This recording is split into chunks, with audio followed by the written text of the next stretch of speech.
صلوات الله وسلامه على الأنبياء والمرسلين وعباد الله الصالحين أجمعين ومن تبعهم بإحسان إلى يوم الدين. السلام عليكم ورحمة الله وبركاته. وحن سلام يا دمان شعبي الصوماليين، وحن سلام يا دمان حلوان golaha shacabka ee aqalka sare. waxaan salaamayaa dhammaan culamaa diinka, dhammaan ururada bulshada qaybahooda kala duwan. waad salaamantihiin. waxaan rabaa hor iyo horaan inaan shacbiga Soomaaliyeed u mahadceliyo sida oo ay u dhawr adeegeen, ay noogu sabreen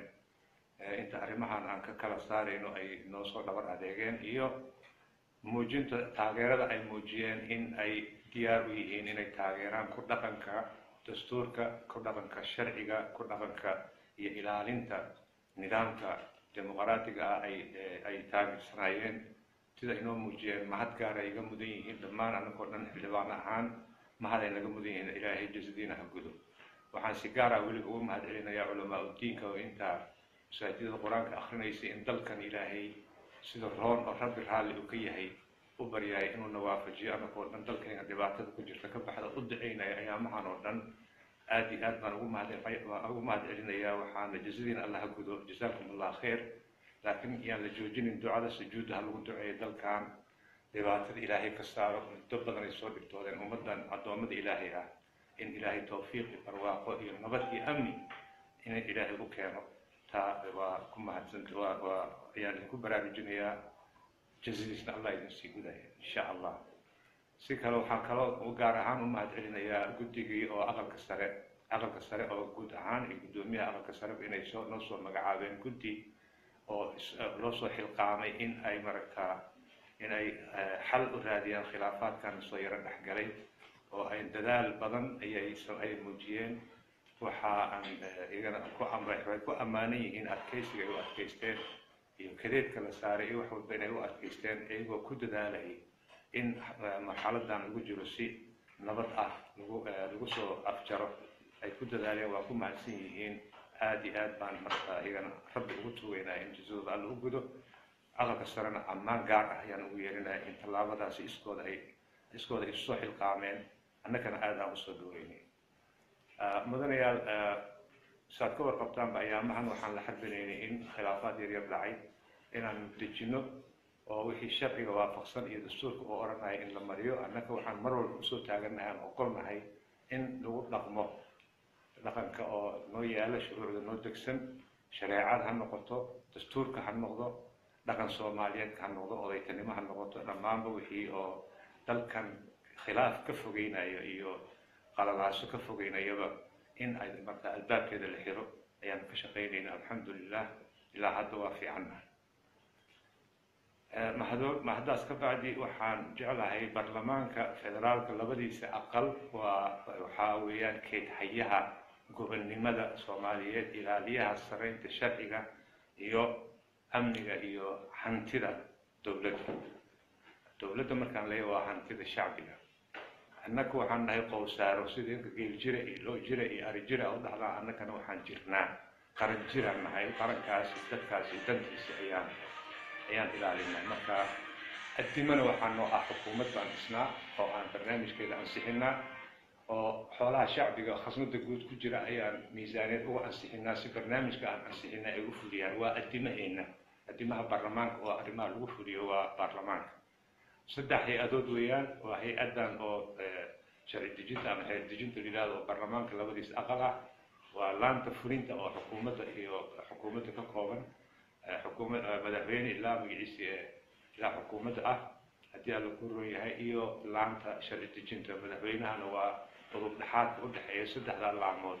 midoodna looma baahno marka midda kale inay faragelin ku samayso. ogaalkayga golaha shacabka wax faragelin ah ay ku samaysay xukuumadda intii ay soo jirtay ma jiraan. haddii alla ku roon yahay wax ayaga ay keeneen ama ra'yi ay soo jeediyeen ama sharci ay keeneen ama arrimo masiiri ay soo jeediyeen oo laga diiday ma jirto. in la totoosiin mooyaane wax laga diiday ma jirto ilaa maantadan sida aan kusoo wadnay. dalkan meel fog baa laga keenay, meel fog aada u fog oo aad dadka kusoo dhibtoodeen in badan u geeriyooda laga yimid. burbur buu galay. dowladnimadii aad duduntay. dadkii xataa rajabeel ayaa ku dhacay. 2012 markii annaga aan la wareegnay برلمانكي سقالات مركو دسمي waxaa ilaahayna waafajiyay oo nagu garab galay oo dad xildhibaano badan u soo dhabar adeegeen waxaan soo gaarsinay nidaam dimuqraadi ah oo si hufan daahfuran lagu kala baxayo waxa la wixii oo mashaakil ah yimaado waxaan muujinay in Soomaaliya barlamaan ay leedahay barlamaankeeda inuu xallin karo mushkil kastoo timaado ayadoo banaankana loo aadin shisheeyana soo farakala intaas shacbigu markhaati ku yahay markii ugu dambeysay 2012 oo aan dhicin aan ku soo kala wareejinay 3 madaxweyne ayaa isku soo gudbay markii ugu dambeysay madaxweynaha xilka haya aan magaciisa aan markaa ku soo dooranay ayadoo 3 madaxweyne gacantiisa haysatan oo la wada qoslaayo caalamka dhanna ay markhaati ka ahaayeen ayaa soo gudbinay meelaha la soo gaaray iyo hataa ra'iisul wasaarayaalkii isbedelayay oo dhan يعني waa laga dooday waa laga murmay kulligood waxaan ku soo dhameynay si daahfuran oo magaciisa si oo marta xilkasnimo ah looga dooday ka bacdina go'aan laga gaaray soo gudbinay marka arrimahaas la gaaray oo dimuqraadiyada ah waa kanzi waa dhaqan kanzi ah oo ay Soomaaliya yeelatay lixdanaadkii wixii lagu dhaqmaayay oo marta awooyaasheen oo soo dejiyay dimuqraadiyada saatir soo dejiyeen ayaan soo celinay shacbiga rajo weyn baa ay soo gashay dalka waxa uu bilowday in umarta hab dimuqraadi dhaqan nadiif ah lagu socdo ayaa soo gaarsiinay alxamdulillah taasna maantaas Allah leh shacbiga leh xildhibaanadii ka soo shaqeeyay ay soo wakiisheen ayaa ayagana amaanteeda mudan hadda in maaragta barlamaanku sabta in sheegay waxa weeye waa hooyada dhalaysa dhammaan laanta fulinta madaxweyne waxa soo dhigay garsoore guddiga madax bannaan meesha ay ka soo baxaan ay ka soo burqadaan way markii la fadhiyo baarlamaanka 275 fadhida ee golaha shacabka looma arkay 275 waa shacbigii Soomaaliyeed oo fadhiyo oo doodaya ay la dhigantay xildhibaan kastaba codkiisa wuxuu ku fadhiyaa 50,000 ilaa wax ka badan qofood hadii inta tirada guud ee shacbiga Soomaaliyeed uu leeyahay oo loo qeybshay 275 ayuu leeyahay agabka la siiyay oo wax ku ilaaliyo waxa ugu weyn waxa weeye soo jeedin uu sameeyo soo jeedin wuxuu sameeynayaa markii tuhum soo jeedin wuxuu sameeynayaa markii tuhum galo idinka mooshinaa u taqaana waa soo jeedin markii xildhibaanka tuhum galo dadkii uu xilka u dhiibtay u doortay oo tuhum ka galo ayaa uu soo jeediyaa uu leeyahay war hiblow waxaan moodayaa in waxa tuhum iyo galin arrimahaasi aad u gaftay markaas soo jeedin uu keenayaa mooshinka micnihiisu waxa waaye ka tuhum bixid waxyaabaha xildhibaanka uu shakiyay markuu ka doodo oo nadiifsado markaas uu ogaanayaa in marta qofkaas xilkiisa ku gudbay oo ka xadgudbay iyo inuu si war u sameeyo saadaradeed mooshin waa la keeni karaa xildhibaanka iskale waa agab dastuuri ah oo asaga la siiyay uu wax ku toosiyo ama ku tuhum baawe hase yeeshee marka oo qaanuun tijiha oo arrimahaas oo kale oo magiciisa culus uu sameeynayo marka hadii madaxweyne oo xilka ka tago ama uu xilkiisa sabab ma uu gudan waayo 30 beri buu qorayaa taa waxa loo sameeynayaa 30 beri wuxuu yiri waxa weyn dalkii uusan u fariisan gudoomiye markii xilka waa ka tuun laga keeno 10 beri gudahood in lagu dhameeyo weeyaan haddii marka tuunkii lagu helo ka degana 15 beri gudahood in mid kale cusub lagu doorto waxa loo xadiday waxa weeyaan howlaha idanaha inaysan xakanin ra'iisul wasaare haddii laga keeno mooshin asagana 5 beri in lagu dhameeyo ayay arrintu tahay waxa soo dhan xadidaad loo sameeynayo waxa weeyaan in howlaha dalka ayna xayirmin ama lagu ciyaarin ama meeshii laga sii wado ayaa looga golleeyahay hase yeeshee waxa loo baahan si asluub leh sharciga waafaqsan dastuurka waafaqsan mar walba si xilkasnimo ah looga baxo waa laga maarmaan saadaradeed weli ma dhicin Soomaali taariikhdeeda ama xarunta golaha shacbiga xurmadii uu lahaa ciidan la duldhigo arrintaas arrin hore u dhacday ma aha arrimaha noocaas oo kale hadday dhacaanna waa saansaan oo aad khatar u ah oo dareen dad gelin karta in afgembi loola daba jeedo saa daraadeed ma qurux badna in marata xurmada aqalkaasi lagu talax tago ma qumana sharcina ma aha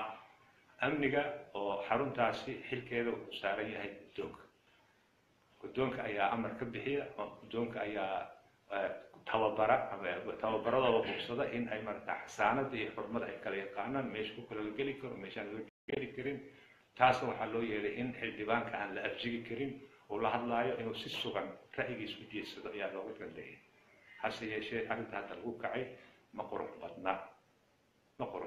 haddii taas la galan waxaa weeye marka waxay keeni kartaa arrimo kasii culus oo shacbiga inay difaacdaan ay noqon kartaa inay waxyaalo kale ku kacaan suurtoobi karta xasilooni tara badana ka iman karta arrimahaasi marka waxaan uga digayaa laanta fulinta annaga kuma soo faragelinin hana faragelinin naga dulqaad ciidamada meesha aad soo dhigtay u soo celi ciidamadii u tababarnaa si amniga iyo arrimaha dhan ay u sugnaadaan xildhibaanada waxaan xusuusinayaa inay maragtaa xildhibaanada waxaan xusuusinayaa inaan daar soo marnay oo xilkan laga rabo inaan gudano ay tahay inaan ilaalino diinta iyo danta guud danta guud ee iyada ku leeyahay danta guud ee dalka saa daraaddeed ama xildhibaan oo wasiir ahaw ama xildhibaan caadi ahaw ama xildhibaan xil u hayo golaha ahaw waxaan ku xasuusinayaa in markaad xilkaaga gudanayso inaad u gudato si xilkasnimo leh daacad leh alla ka cabsi leh aad u gudato ayaan rajaynayaa ama mooshin wada ahaw ama ha ahaanin qof ka soo horjeeda ahaw ama kan wata ahaw waxaan ku leeyahay xildhibaan damiirkaaga la tasho damiirkaaga ka tasho oo alla ka cabso burburinta baarlamaanka dan uguma jirto shacbiga dan uguma jirto meesha aan soo gaarnay dan uguma jirto guud ahaan gobonnimada soomaaliyeed oo aan rabno inaan dib usoo dhisno waa fududahay wax dudumis laakiin waa adag tahay wax dhisid waxa aan ku jirno waa wax dhisid waa dhib badan tahay hal qof ayaa ku filan in wax dudumiyo 1000 qof oo wax dhisaysa waxaa yidhi haddii hal qof oo duduminaya oo ka dambeeyo waa ka adag yahay marka dudumisku waa arrin aan markaa maanta shacbiga loo quurin waayo xukuumadda ra-iisul wasaaraha waa qof fiican waa shaqo yaqaan waa yani marka uu talada baarlamaanka qaatana waa shaqooyin fiican buu gudbiyaa hase yeeshee ayaamahan dambe waxaad moodaa inuu ka tala qaato injineeradii kusoo takhasusay burburinta baarlamaankii 8aad ayaa ayaamahan la taliyaa waxaan kula talinayaa inuu ka fogaado arrimahaasi dadkaasina warkooda uusan maqlin golaha la tasho golaha ayaa maalin dhaweyta ku saaray xil annaka mooshinka ma aanan wadin meel cidla ah laga baydaadsiiyey min fadlaka ihsaanaka yani kusoo noqo ilaalinta sharciga dastuurka iyo xilka aan ku saaranay in maragtaa inaan kula xisaabtano xaq baan u leenahay axad kastaba aday ku bannaan tahay inaad timaado ama wasiiradaada yimaadaan la soo xiriir baarlamaankaaga waxaan hadda la wadana dhulka dhig xaajada ciidamada qalabka sida iyo ilaalada amniga waxaan u sheegayaa in dastuurka uu farayo in ay ilaaliyaan midnimada iyo amniga Soomaaliyeed dalka iyo ummadda iyo dadweynaha oo dhan wuxuu dastuurka farayaa inaysan saas way xildhibaankan fulaan waaye shaqo ku mali xildhibaan waaye xasaanad buu leeyahay ixtiraamkiisu leeyahay dastuurka u damaana qaaday